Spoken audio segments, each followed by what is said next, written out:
Swede and cardamom soup, perfect for Christmas lunch. It's the ugly vegetable. It's the anti-Roll Thompson of vegetables. And, more than anything, it costs pence. Literally pence. But watch how you can turn it into something really vibrant and sexy. It can happen to ugly vegetables, you know that. Okay, first thing. Chop the onion. Okay, so now get your celery and just stick one on top of the other. And they fit almost like sort of, you know, spoons in a drawer. Get your fingers and put the fingertips on top of the celery and just let the knife do the work. And this bit of your finger here guides the knife going up and down. And the fingernails are tucked underneath so you can never cut your fingernails off. Never slice like that. Always get your fingernails and tuck them underneath. Okay. Now, I'm going to sweat off in olive oil the onions and the celery in.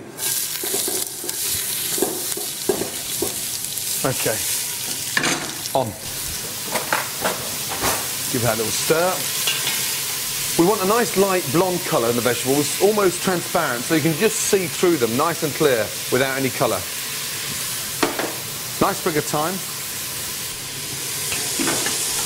And I'm going to put my butter in there now. Okay, butter in. Sweat that off. Now you can see, look, it's starting to go clear. Time to perfume it now. Cardamom seeds.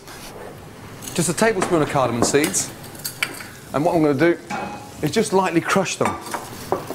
It almost smells like a sort of eucalyptus. You know, it's very cleansing. Crush the cardamom seeds. Put them in the celery and onions. Now I'm going to start peeling the Swede. You chop and tail it. You can actually see there's the outer line. That's the sort of skin that we've got to take off. So you place it down and just go like, look, round.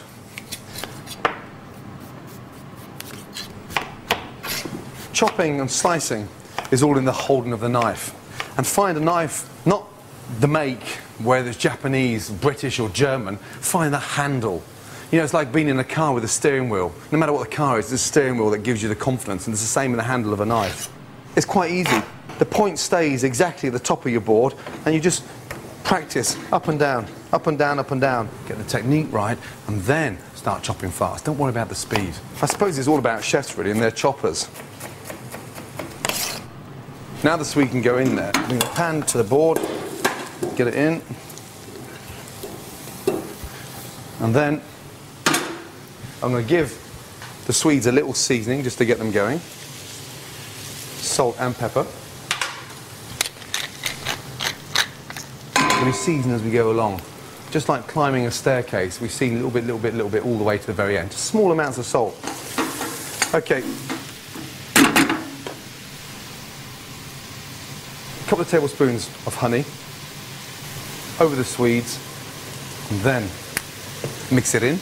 Now, to make sure there's no colour in there, get a lid and put the lid on there. The heat's down low, and when we put the lid on there, the condensation hits the top of the lid, water's formed, and it goes back into the Swede, so it caramelises but steams at the same time. If it does happen to catch, then just put a couple of tablespoons of water in there. That's all. Now, look, you can see it's all sort of combined together and the Swede's starting to break down. Now it's time for the stock. Pretty weird, isn't it? Because the old-fashioned way would put the stock on at the beginning and boil it for 45 minutes and then, you know, Bob's your uncle. No, this needs to sort of slowly caramelise. Then you add the boiling stock. And in here is chicken stock. You can make this soup with vegetable stock. In it goes. Now, don't flood the pan. Just pour the stock so that it's just above the Swede, okay? Because I want this to be a nice, thick, rich winter warmer. You know, I don't want a sort of liquidy, sort of spring, summer, you know, gazpacho. I want something really nice and thick, heavy, and almost like a nice, big, heavy winter coat on. Bring it back up to the boil. And now, I'm just going to put some cream in there. Because you don't add cream to soup when it's cold. You add it when it's boiling, so therefore it doesn't split, doesn't curdle, and it takes the cream very well. 150 ml in, stir it round, 3 to 4 minutes, and all we do now is take it off the heat and blend it. When we blend the soup, just fill the blender half full. And it's important to do this when it's piping hot, because the hotter it is, the finer it becomes. Onto the blender. Just as a safety measure, just get your cloth, fold it into a square, over the top, weight of the hand on top, and blend away. And what we do now when it's in the blender is just put a little knob of butter in there. And what that does, it just sort of takes the soup, almost like a sauce. When you finish it with butter, we're just going to finish the soup with a little knob of butter, and that gives a really nice shine.